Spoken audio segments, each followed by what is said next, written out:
Dhaba style काजू मसाला करून खावचा असला तर असा करून बघा। एक पॅन घेतले, त्याच्यात घातले पळीभर तेल, 2 उभे चिरून कांदे, 3 हिरव्यो मिरच्यो, 2 लसणीच्यो पाकळ्यो, 1 आल्याचो तुकडो, 1 मोठो चिरून टोमॅटो, 1 चमचो धणे, अर्धो चमचे जिरा आणि 7-8 ना ओले काजूगर व्यवस्थित सगळा परतून मिक्सराक लावून बारीक त्याची ग्रेव्ही करून घ्यायची। ही ग्रेव्ही पनीर मसाला,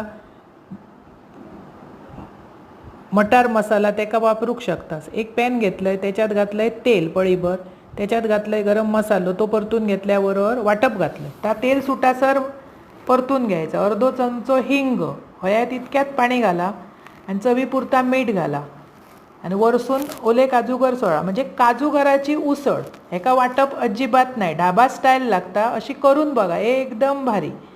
ही भाकरी बरोबर चपाती बरोबर अप्रतिम लागता। अशी करा, खावा, वरसून कोथिंबीर घाला। आवडतली तुमका आणि आवडल्यास पटकन माझा चॅनल सबस्क्राईब करा।